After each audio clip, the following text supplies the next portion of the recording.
pulau kecil itu, pulau kecil disebut pulau kecil lebih kecil dari 2.000 kilometer. Sedangkan Sangihe hanya Sedangkan 700. 700, ya 38. Nah, artinya kan nggak, itu sudah mau dari sisi manapun nggak bisa dibangun. Betul. Tetapi memang inilah yang terjadi, bukan hanya Pulau Sangihe saja. Masalahnya pelanggaran konstitusi ini sudah lazim terjadi di Indonesia. Dan nampaknya Sangihe ini menjadi salah satu korban lagi, minoritas lagi. Pokoknya bunyi minoritas pasti dikorbanin. Ya kan? Dan yang konyolnya yang membackingi adalah polisi.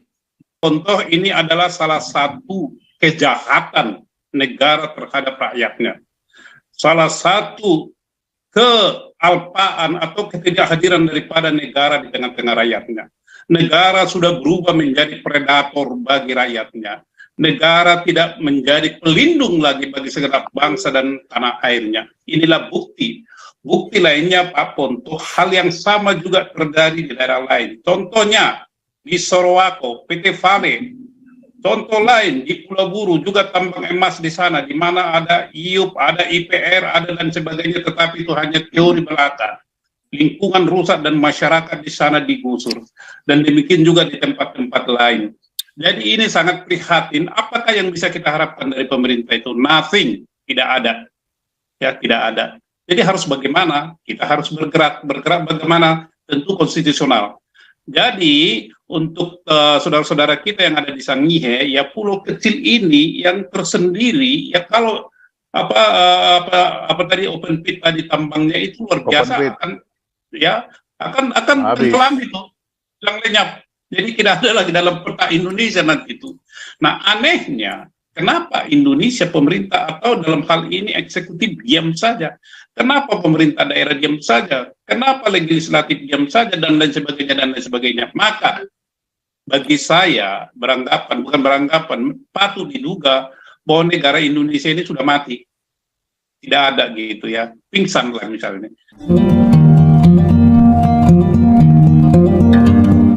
Bagaimana Sangihe melawan pemerintah? Ini kan sebetulnya sederhana sekali kasusnya kan. Ini pulau kecil yang sebetulnya menurut undang-undang tidak boleh dibuat untuk pertambangan mineral. Simpel sekali. Mau dari sudut manapun, pokoknya nggak bisa aja. Tidak bisa untuk dibikin, tidak layak mau diamdal seperti apapun. Ini kecil sekali pulaunya, yang luasnya hanya 20.000 tadi ya saya lihat ya. Iya.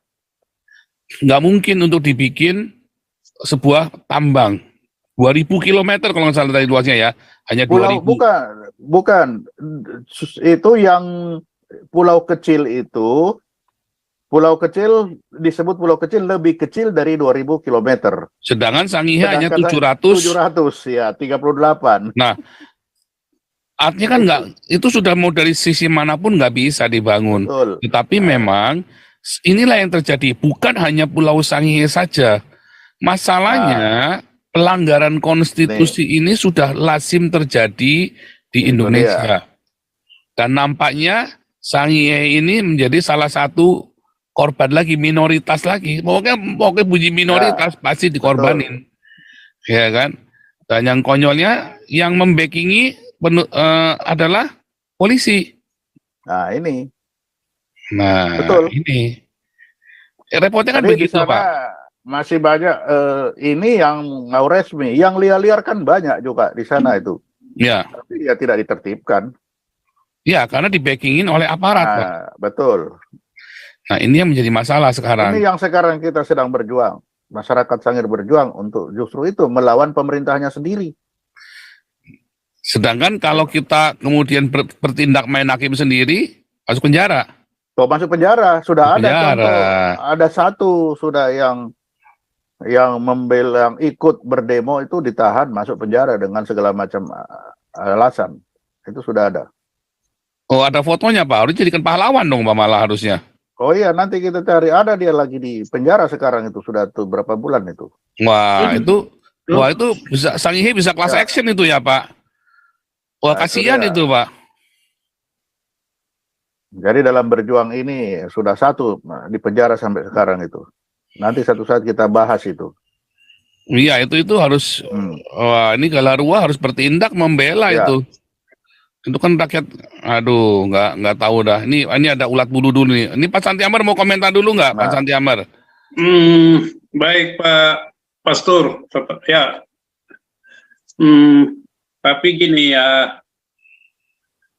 saya ingin menyampaikan dulu berita penting ini, sangat-sangat penting ya, berita penting dan sama-sama kita dengarkan, tapi jangan kaget. Tapi saya berharap penyelenggara negara dan petinggi negara ini kaget semuanya, ya. Apa itu?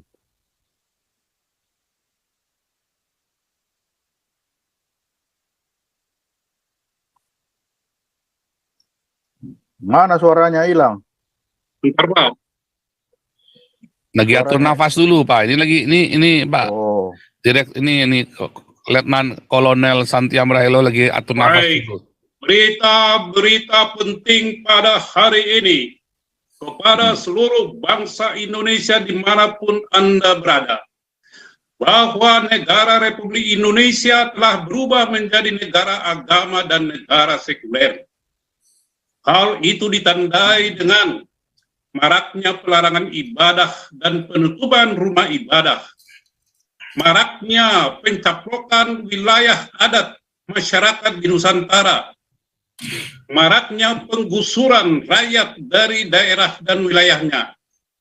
Ini berita penting bagi seluruh rakyat Indonesia dimanapun Anda berada. Saya ulangi, negara Republik Indonesia ini telah berubah menjadi negara agama dan negara sekuler. Siap-siap rakyat Indonesia untuk bertindak. Salam Pancasila, merdeka. Terima kasih, Pastor. Merdeka. Indonesia belum merdeka memang, Pak. Kita terbukti di Sangihe ini kan, terbukti di Sangihe ini. Dijajah oleh pemerintah. Ya jadi sebetulnya nggak salah ya orang-orang Papua ini bilang kita dijajah sama Indonesia. Ya, Pak Santi Amar. Baik.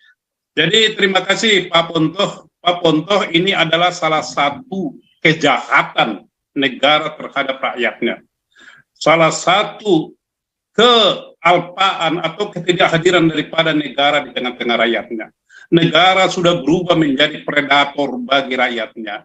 Negara tidak menjadi pelindung lagi bagi segenap bangsa dan tanah airnya. Inilah bukti. Bukti lainnya Pak Pontoh, hal yang sama juga terjadi di daerah lain. Contohnya di Sorowako, PT Vale. Contoh lain di Pulau Buru juga tambang emas di sana, di mana ada IUP, ada IPR, ada dan sebagainya, tetapi itu hanya teori belaka. Lingkungan rusak dan masyarakat di sana digusur. Dan demikian juga di tempat-tempat lain. Jadi ini sangat prihatin. Apakah yang bisa kita harapkan dari pemerintah itu? Nothing. Tidak ada. Ya, tidak ada. Jadi harus bagaimana? Kita harus bergerak bagaimana? Tentu konstitusional.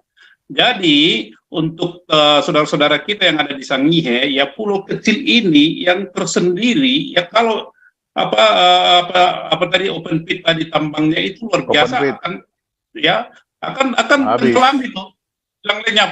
Jadi tidak ada lagi dalam peta Indonesia nanti itu. Nah anehnya, kenapa Indonesia pemerintah atau dalam hal ini eksekutif diam saja?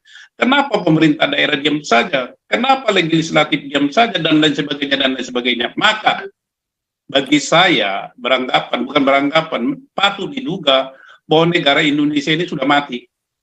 Tidak ada gitu ya, pingsan lah misalnya. Maka kalau saya katakan berita tadi itu masuk akal. Jadi di Kalimantan sama itu, di NTB ada kecenderungan itu newmon. Di Sumatera Utara di Dairi sama Pak, ya di sana ada galena, tambang galena yang luar biasa itu. Tetapi semuanya bisa berjalan dengan baik karena dukungan pemerintah. Maka saya katakan yang mengelola negara Indonesia ini sekarang bukan lagi pemerintah yang katanya dipilih secara sah, tetapi yang sudah mengatur negara Indonesia ini adalah sekelompok penganut agama yang militan, ya. Sekelompok agama atau sekelompok agama penekan. Yang kedua adalah oligarki, ya. Kalau sekarang Pak, kita katakan, apakah negara Republik Indonesia dipatuh kepada Undang-Undang Dasar 1945? Tidak. Apakah misalnya presiden bisa digugat? Bisa, impeachment aja karena melanggar konstitusi, juga lembaga tinggi negara lain. Contoh paling nyata, Undang-Undang Dasar pasal 33 itu adalah sumber daya, ya, kekayaan alam dikelola sebesar-besarnya untuk kemakmuran rakyat. Nah, ini kemakmuran rakyat atau kemakmuran sekelompok tertentu. Jadi pengelolaan ekonomi Indonesia ini yang diperjuangkan oleh Wakil Presiden Muhammad Hatta berdasarkan kooperasi untuk kepentingan bersama itu jauh sama sekali itu. Sekarang adalah neoliberalisme, neolit. Ya. Kalau bapak-bapak atau kita telusuri Pak, coba itu kita lihat saham daripada bank-bank plat merah di Indonesia ini. Jangan-jangan itu mayoritas sudah dikuasai asing. Demikian juga BUMN. Coba nanti kita akan lihat itu semuanya itu. Kita lihat itu portofolio atau siapa saja pemegang saham itu. Walaupun 1-2 katakanlah Freeport, PT Vale katanya sudah diambil, kemudian apa itu tambang nikel dan lain sebagainya. Tetapi itu masih banyak itu usaha-usaha pemerintah yang sahamnya dimiliki oleh asing mayoritas. Saham mayoritas dimiliki oleh asing. Nah, dalam situasi demikian apa yang harus kita perbuat? Apakah harus putus asa? Kalau saya akan tetap berjuang aja, kita berjuang secara konstitusional. Gimana caranya? Nah, saya Pak Ponto, saya pikir pasti tahu lah, nanti kita rundingkan itu Pak. Intinya kita tidak akan diam, ya. Kenapa? Negara sudah nggak ada, ya. Negara sudah diatur oleh sekelompok, ya, penganut agama tertentu. Intinya Pak, negara Indonesia sudah berubah menjadi negara agama dan negara sekuler. Itu aja dulu dari saya Pak Pastor Paul dan teman-teman yang lain. Kita berharap 2023 ini ada suatu perubahan yang drastis, ya, drastis untuk lebih baik, bukan untuk lebih buruk, gitu. Terima kasih Pastor, terima kasih teman-teman yang lain, terima kasih Pak Ponto, luar biasa pemaparannya Pak, ya. Cukup komprehensif, holistik dan padat gitu. Saya suka itu Pak. Terima kasih Pak. Ya, makasih. Lanjut dulu, ulat bulu. Kau bilang kau menang debat, lawan domba yang sesat. Kau bilang banyak yang tobat.